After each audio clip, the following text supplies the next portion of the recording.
नमस्कार, आप देख रहे हैं पीयूष खबर बिहार। प्लीज सब चैनल को सब्सक्राइब और शेयर करें।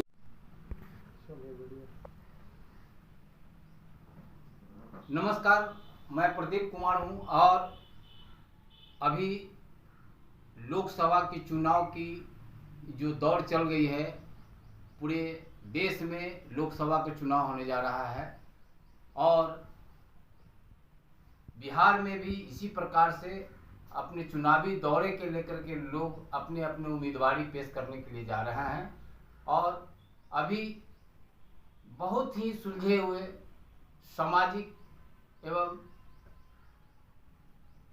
सामाजिक कार्यकर्ता और समाज के बीच में राजनीतिक विश्लेषण करने वाले हमारे साथ जुड़े हुए हैं इंजीनियर हरकेश्वर राम जी, जो पाटलिपुत्रा लोकसभा से इन्होंने अपना शोषित समाज दल से जो है कि अपना नामांकन करने के लिए जा रहे हैं, नामांकन करेंगे। मैं इनसे जानना चाहता हूं कि सर, जो आप इस चुनाव के दौर में जो जा रहे हैं, क्या लगता है किस कारण जो है कि आप पाटलिपुत्रा चुनाव से, लोकसभा चुनाव से जो है कि आप चुनाव लड़ेंगे और किन किन मुद्दों के साथ आप पाटलिपुत्रा लोकसभा चुनाव में आप भागीदारी लेंगे? सबसे पहले आपको बहुत बहुत धन्यवाद सर। Thank you. आप सर पाटलिपुत्रा लोकसभा चुनाव जो है आप जो है कि लड़ने के लिए जा रहे हैं, क्या लगता है किस मुद्दे के साथ आप जो है कि लोकसभा चुनाव लड़ेंगे सर? देखिए, सिंपली है, आज तक हम लोगों ने जो लड़ाई किया है सोशल जस्टिस और धर्मनिरपेक्षता, और हमारी लड़ाई रही है कि संविधान की मूल भावना के अनुरूप सामाजिक न्याय और धर्मनिरपेक्षता को स्थापित करना, ठीक है।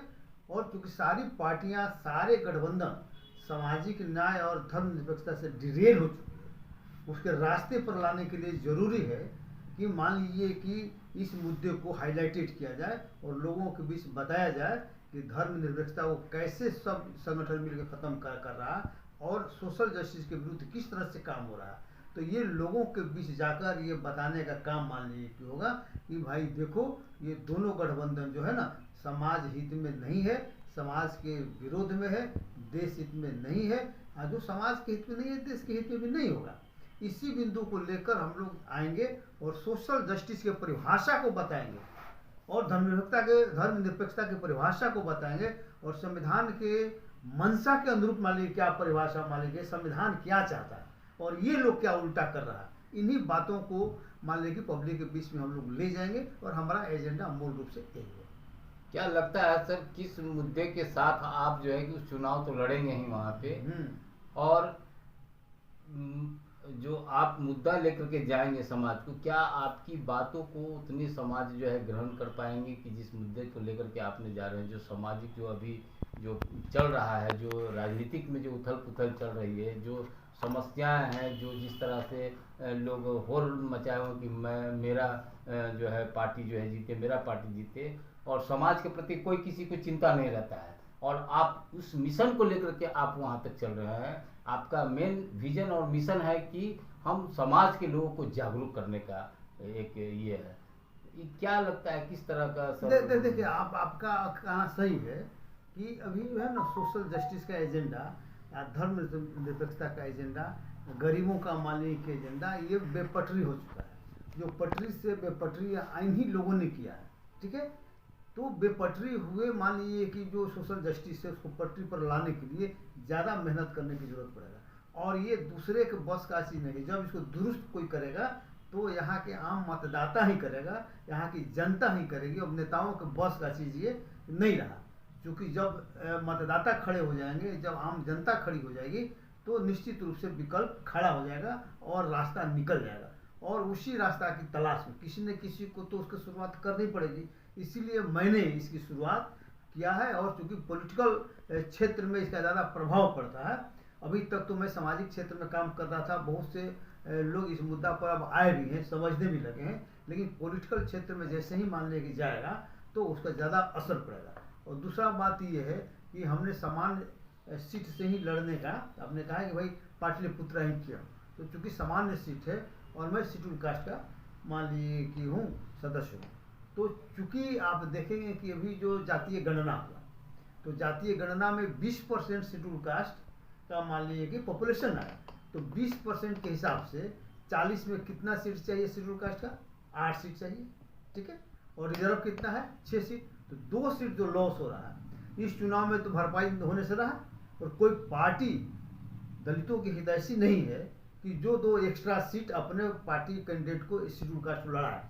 तो वो भी एक प्रतीकात्मक मान लीजिए कि संघर्ष, प्रतीकात्मक मान लीजिए कि विरोध भी मान लीजिए कि होगा कि हम मान लीजिए कि तुम नहीं दोगे तो शोषित समाज दल हमको जनरल सीट से मान लीजिए लड़ा रहा है, इसीलिए हम जनरल सीट से लड़ेंगे और शोषित समाज दल के प्रति हम आस्था मान लीजिए कि व्यक्त करेंगे और उसके प्रति सद्भावना रखेंगे कि भाई वही एक दल है कि मेरे जैसे लोगों को समान सीट से लड़ने के लिए मान लीजिए प्रेरित किया। अभी तो लोग जो है कि 5 किलो अनाज जिस तरह से मुफ्त में दिया जा रहा है, लोग उसके प्रति जो है गरीब लोग ज़्यादा दीवानापन दिखा रहे हैं कि हमारे मोदी जी जो है कि 5 किलो फ्री ऑफ कॉस्ट अनाज दिया जा रहा है, जिसके कारण से बहुत जगह ये बातें आ रही है। यही तो लोगों को समझाना, 5 किलो अनाज का कितना कीमत, ठीक है।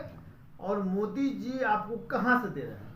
मोदी जी अपना खेती किए हुए क्या कि खेती करके और अपने बाबूजी का मान लीजिए कोई खेत है वहीं से काट के ला रहे हैं, लोगों को बांट रहे हैं। ये तो आप ही का दिया हुआ पैसा को आप ही से वसूल कर, आप ही से छीन कर, जो जनता का जो टैक्स के नाम पर जो पैसा लिया जाता है, उसी पैसा से लेके अगर आपको ले रहा है, अगर मान लीजिए 5 लाख आपसे ले रहा है तो आपको उसी में से मान लीजिए कि 50 रुपया दे रहा है। तो ये तो समझना ना पड़ेगा आपका वोट का कीमत क्या है। तो जिस दिन जनता अपने वोट को कीमत को जान जाएगी कि हमारे वोट का कीमत सिर्फ 50 रुपया नहीं है, 5 किलो अनाज नहीं है, हमारे वोट का कीमत वो है जो सरकार को हम जब चाहे बदल दें, जब चाहे जिसको जहां वहां बैठा दें। जिस दिन लोगों को ये अपनी कीमत का पता चलेगा तो 5 किलो अनाज का कोई मतलब नहीं रह जाएगा, वो फेल कर जाएगा। तो हम लोगों को बताएंगे कि तुम्हारा वैल्यू क्या है, वोट का वैल्यू क्या है। अगर वोट का वैल्यू अगर 5 किलो अनाज है तो समझिए कि 50 साल तक, 100 साल तक देश का कुछ नहीं होने वाला है और इसी तरह से ठगी लोग करके आज जीतते रहेंगे। आपके लोग जो है कि आप जब चुनाव मैदान में उतरेंगे सर, और बड़े बड़े दलित दिग्गज भी नेता लोग हैं, ज़्यादातर लोग उनके जिधर उधर जाते हैं, चाहे नैया डूबी या नैया उबी, उससे मतलब नहीं है। जिधर लोग जाते हैं उधर ही लोग कहते हैं कि मेरा वोटर इधर है।